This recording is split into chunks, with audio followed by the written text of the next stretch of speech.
les richesses dans la Bible est représentée comme étant un Dieu, tout un Dieu, le Dieu Mammon. Quand vous prêchez matin, midi, soir sur la richesse, sur l'argent. Dans la Bible, l'argent et la richesse, la Bible le compare à toute une divinité. Je suis dans Matthieu. Matthieu, l'évangile de Matthieu, chapitre 6, verset 24. Nul ne peut servir, on parlait du sacerdoce, 2 maîtres. Vous allez découvrir les 2 maîtres. Ces 2 maîtres ici.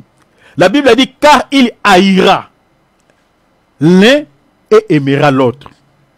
Est-ce que vous voyez cela? Mais bien aimé, quand vous êtes en train de faire la lecture, veillez sur les mots. La Bible dit ici, il n'y a pas possibilité d'aimer les 2 maîtres à la fois. Soit vous détestez l'un et vous aimez l'autre. La Bible dit, où il s'attachera à l'un et méprisera l'autre. Soit vous vous accrochez à l'un et vous méprisez l'autre. Le Seigneur clôture en disant, vous ne pouvez servir Dieu et Mammon. Mammon, mettez dans vos calepins le Dieu des richesses, le Dieu d'argent. C'est-à-dire, quand un prédicateur se permet de parler matin, midi, soir, de prêcher aux enfants de Dieu que sur la richesse de ce monde, sur le matu vu, sur les choses de ce monde, c'est un idolâtre, donc c'est-à-dire, c'est un faux prophète, c'est un serviteur de Dieu qui a un ministère reconnu par Jéroboam, c'est-à-dire reconnu par des pasteurs renommés qui l'ont consacré, qui n'a pas l'appel divin. Parce que tout bon ministre qui a reçu un appel authentique de Dieu, mais bien aimé, ne peut pas fixer le regard des enfants de Dieu sur les choses de ce monde. Parce que la Bible dit, l'affection l'affection de ce monde, celui qui a l'affection sur les choses de ce monde, n'aura pas la vie. Je suis dans Romains chapitre 8. L'affection de la chair, c'est la mort. L'affection de l'esprit, c'est la vie. Quand on attache vos cœurs sur les choses de ce monde, les choses de ce monde, l'évangile par exemple, on vous prêche le matin, midi, soir, mariage, l'argent, travail, tout ça. C'est-à-dire l'évangile est centré sur les choses terrestres. Bien aimé, celui qui vous annonce ça, ne vous posez pas 2, 3, 4 questions. C'est un ministre reconnu par Jéroboam. Il n'a pas l'appel divin. Il n'est pas un ministre authentique. Je crois, je vous parlerai d'un ministre authentique au 5e point. Vous allez voir ça noir sur blanc comme ça. Mais je l'ai placé dans le 5e point. Les rangs d'un vrai serviteur de Dieu qui a reçu un appel authentique. Tout est dans la Bible, chers enfants de Dieu. La Bible dit, vous ne pouvez pas servir Dieu et Mammon. Je vous renvoie dans Apocalypse chapitre 3, verset 15. Pourquoi le Seigneur est venu reprocher l'église de Laodicée? C'est à cause de cet esprit. Cette église avait rejeté le véritable maître. Il commençait à servir l'autre maître, le Dieu de la richesse. Lisez Apocalypse 3, verset 15. La Bible dit, cette église frappait le thorax, disait que oui, je suis riche, je n'ai plus besoin de rien. Donc l'évangile qui était prêché dans cette église, c'était un évangile qui était centré sur le Dieu Mammon. C'est ça ce qu'on voit aujourd'hui. Il n'y a rien de nouveau, chers enfants de Dieu. Comme je vous avais dit ici, quand vous entendez un pasteur qui se permet de dire que voilà, j'ai créé une école de millionnaires. Mais bien aimé, si vous êtes devant une telle personne, devant un tel serviteur, mais bien aimé, il faut les fuir comme de la peste. Il faut les fuir comme la peste.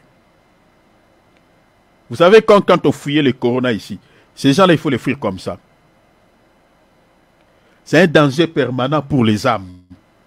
Parce qu'ils entraînent les âmes en enfer. Parce qu'ils vous présentent un Dieu Mammon. C'est-à-dire, il est en train d'attacher vos cœurs à ces maîtres-là, à servir ces maîtres, à servir la richesse, à servir l'argent.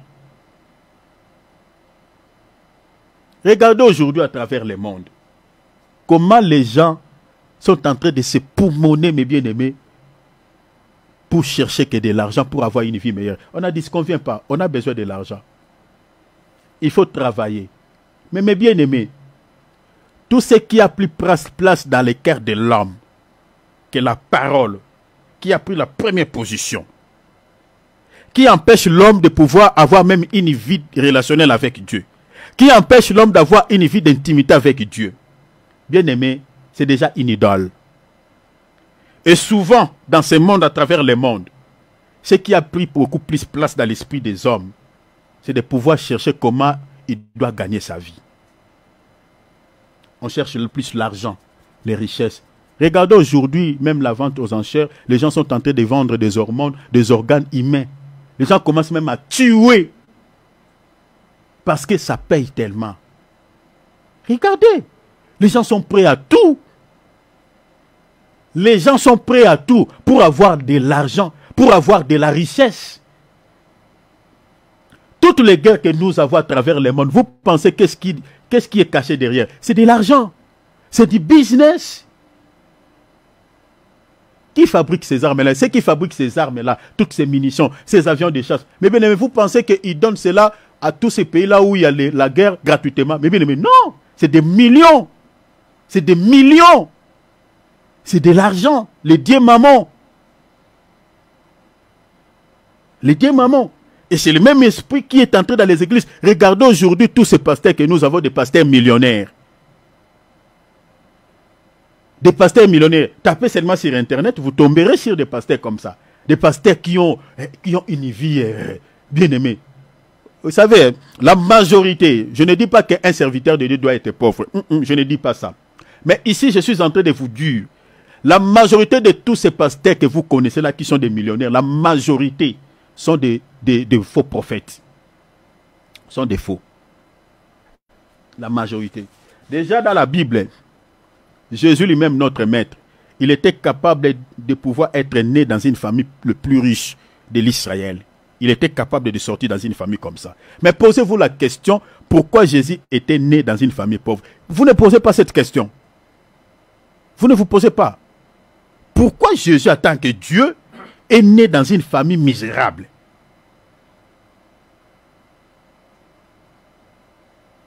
Ça, c'est de 1. De 2, parmi les apôtres de Christ, posez-vous encore la question. Pourquoi tous les apôtres avaient seulement une vie modeste? Aucun des apôtres de Jésus était riche. Aucun. Posez-vous la question.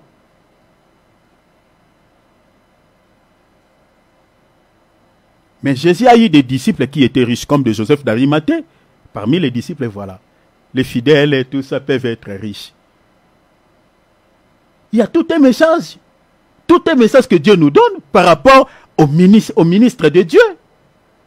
Parce que les richesses de ce monde est comparée à une divinité.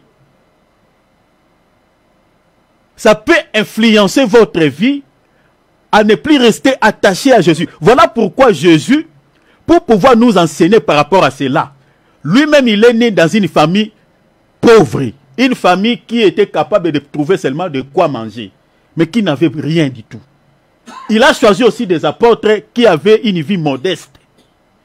Parce qu'il ne voulait pas que ces apôtres puissent servir ce Dieu maman. Il ne voulait pas. Parce que la richesse de ce monde, l'argent, il y a tout un esprit derrière. Surtout les gens qui aiment dire, moi j'aime trop l'argent. Vous servez un Dieu, la cupidité. Regardez, je vais vous parler de la cupidité un tout petit peu. Je ne dis pas que non, si on vous donne l'argent, il faut refuser. Je ne dis pas ça. Si on vous bénit, tu le reçois. Tu bénis aussi la personne qui t'a béni. Mais attention, ne tombez pas dans la cupidité. Ne tombez pas dans la cupidité. C'est-à-dire, je parle de l'amour de l'argent. À tout prix, vous voulez toujours en avoir. Vous êtes prêt à tout faire pour avoir de l'argent. Prêt à se séparer avec les gens. Prêt à faire du mal aux autres à cause de l'argent. Bien aimé, ça, c'est ça ce qu'on appelle la cupidité. La cupidité est une idolâtrie. Ephésiens chapitre 5, verset 5. Car, sachez-le bien, aucun impudique ou impur, regardons, on dit, ou cupide, c'est-à-dire idolâtre. Est-ce que vous voyez ça? Idolâtre n'a d'héritage dans le royaume de Christ Dieu. Est-ce que vous voyez cela? Donc selon la Bible, la cupidité est une idolâtrie, c'est-à-dire l'amour de l'argent. Et les idolâtres n'ont pas d'héritage dans le royaume de Christ et de Dieu. Vous voyez les dangers? Donc c'est-à-dire quand on est en train d'affectionner votre cœur au Dieu maman, aux richesses de ce monde, à l'argent. Ma sœur, je dis cette année, tu seras un millionnaire. Regardez seulement, j'ai du mal même à répéter ce que ces gens disent, parce que ça fait tellement mal. On vous prophétise, des fois, tout ce qu'ils prophétisent là, c'est des belles paroles, et des fois ça s'accomplit aussi pas. La cupidité, c'est tout un Dieu. C'est toute une divinité. Voilà pourquoi le Seigneur, dans son enseignement, il compare maman comme étant tout un Dieu, comme tout un maître. Maintenant, le rôle des faux prophètes, c'est quoi? C'est de vous présenter ces dieux. Regardez, Pierre, il a dit ça. Pierre le confirme. 2 Pierre chapitre 2, verset 1. Je lis au verset 3. Il y a eu parmi les peuples les faux prophètes. Il parle des faux prophètes. Il y aura de même parmi vous des faux docteurs, comme aujourd'hui là, parmi nous, nous avons des faux prophètes, des faux docteurs, qui introduiront des sectes pernicieuses. Vous voyez cela? Et qui, régnant les maîtres qui les a rachetés, attireront sur eux une ruine soudaine. La Bible dit, plusieurs les suivront dans leur dissolution, dans leur égarement. Et la voix de la vérité sera calomniée. Quand on prêche sur la sainteté, ils ne veulent pas. Ils veulent entendre l'évangile sucré. Maintenant, le verset 3. Par cupidité, vous voyez, ils trafiqueront de vous au moyen des paroles trompeuses, des paroles mielleuses. Est-ce que vous voyez ça? Qui apporte cet évangile?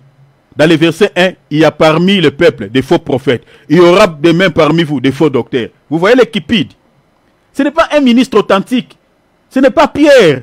Il dit nous, non, non. Nous, la cupidité, loin de là. L'amour de l'argent, loin de là. Ceux qui vont prêcher cet évangile, l'apôtre Pierre dit, ce sont des faux prophètes. C'est-à-dire des ministres qui ont été proclamés, voilà, qui ont eu des ministères par Jéroboam. Ils vont vous présenter un Dieu étranger. Ils vont détourner le peuple du vrai culte. Ils vous présentent un autre Dieu que Yahweh, c'est-à-dire un Dieu mammon, le Dieu de la richesse, le Dieu d'argent. Eux-mêmes sont esclaves de la cupidité, sont des idolâtres. Ils vous présentent aussi leur Dieu. L'argent, matin, midi, soir, la richesse. Pierre, il a dit, ils trafiqueront de vous au moyen des paroles trompeuses. C'est-à-dire, leur évangile est centré sur l'argent, sur les richesses, sur les dieux mammon. Si vous êtes dans une église où on vous prêche matin, midi, soir, que sur l'argent, sur les richesses, sur les choses de ce monde, voilà, comment réussir, 4 clés du succès, 4 clés de réussite, voilà, quand vous entendez ça, bien aimé, celui qui vous présente cet évangile, c'est le ministre qui a été établi par Jéroboam, c'est-à-dire par un pasteur renommé. Dieu dans sa présence ne le voit pas tant que ministre, ne le reconnaît pas. Ce sont des ministres établis par des hommes. L'évangile doit être christocentrique.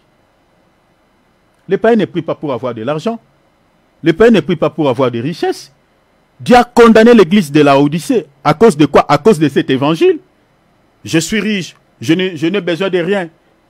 Le Seigneur dit malheureuse, pauvre, nue, misérable. Tout ça, Dieu est en train de dire ça à l'église de la Odyssée. Attends, je vous lis ça. Je vous lis ça rapidement. Apocalypse. Allons là-bas. Allons là-bas. Attention. Attention avec la cupidité. Attention avec l'amour de l'argent. Si c'est l'argent qui te sépare avec Dieu, faites attention. Peut-être tu es déjà tombé dans l'idolâtrie. Oui, le travail que tu fais pour te procurer de l'argent, mais que ton travail ne te sépare pas avec Christ. Parce que tu as tellement de projets, tu veux tout le temps gagner de l'argent. Tu es dans une activité, tu es dans un domaine quelconque qui te procure de l'argent. Faites attention, que cela ne te sépare pas de Dieu. Si ton travail, parce que tu as tellement les soucis de la vie, tu veux tout le temps gagner de l'argent, tu veux tout le temps en avoir, tu as tout le temps tant de projets, tu veux tout le temps posséder. Et cela commence à te séparer avec Jésus. Tu n'as plus le temps de prier, tu n'as plus le temps de méditer la Bible. là, tu es déjà tombé dans la cupidité. Tu es déjà devenu idolâtre. Tu commences à adorer un Dieu mammon. Attention, l'argent n'est pas mauvais, mais c'est la cupidité qui est très dangereuse. Si tu tombes dans ça, cher enfant de Dieu, attention, tu n'auras pas part à l'héritage que le Seigneur accordera à ses enfants, le paradis. C'est ça ce que la Bible dit. Je vous ai lu tout à l'heure, Ephésiens chapitre 5, verset 5. La cupidité, c'est une idolâtrie. Et la Bible dit, les cupides n'ont d'héritage dans le royaume de Christ et de Dieu. Faites attention. Apocalypse chapitre 3, verset 15. Ici, c'est Dieu qui vient. Il parle à l'église de Laodicée. Je lis le verset 14. À l'ange de l'église de Laodicée, voici ce que dit Amen, le témoin fidèle, le véritable, le commencement de la création de Dieu. Jésus qui parle. Je connais tes œuvres. Je sais que tu n'es ni froid ni brillant. Oh là là. Ni chaud, ni froid. Puisque tu es très froid ou brillant, ainsi parce que tu es tiède, la tiédère, et que tu n'es ni froid ni brillant, je te vomirai de ma bouche. Vomir ici, rejeté. C'est-à-dire candidat en affaires. Et pourquoi cette église était tiède, ni chaud ni brillant? Parce qu'il s'accrochait à Jésus, mais il s'accrochait encore à quoi? Regardez, verset 17. Parce que tu dis, je suis riche, et je me suis enrichi, et je n'ai besoin de rien. Est-ce que vous voyez ça? On a rejeté Dieu. Le Dieu qui était célébré ici dans cette église, le Dieu mammon, le Dieu des richesses. L'évangile qui était annoncé dans cette église, l'évangile qui était centré sur comment réussir, 4 clés du succès, comment faire. Vous savez, j'ai envie de citer même le nom de certains pasteurs ici, spécialistes de prêcher que sur la richesse, sur l'argent. Mais je m'étais, pour ne pas censurer notre vidéo, mais je n'ai peur de rien de citer leur nom ici. Tapez seulement sur Internet, vous tomberez sur ces pasteurs-là. Des pasteurs qui ont été reconnus par Jéroboam, les faux pasteurs, les pasteurs renommés. Donc le Seigneur est en train de reprocher cette église à cause de la cupidité. Ils adoraient notre Dieu. Voilà pourquoi le Seigneur dit, Laodicée, tu es devenu tiède. C'est-à-dire, c'est une église de Jésus. Ils avaient le Seigneur. Mais de l'autre côté, ils servaient aussi un autre Dieu. Mais là, Jésus dit quoi? Vous ne pouvez servir deux à la fois. Vous devez s'accrocher à l'un et détester l'autre.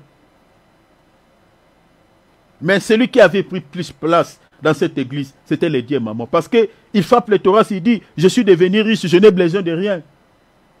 Et dans le verset 18, dans le verset 17 toujours, le Seigneur dit, et parce que tu ne sais pas, tu es malheureux, misérable, pauvre, aveugle, nu. Tout ça, le Seigneur, vous voyez que le Seigneur parlait avec la colère. Hein? Malheureux, misérable, pauvre, nu. C'est de la même manière que le Seigneur est en train de s'adresser à toutes ces églises-là, qui ont son nom seulement dans sa bouche. Mais au cœur, c'est le Dieu mammon qui règne. C'est le Dieu mammon.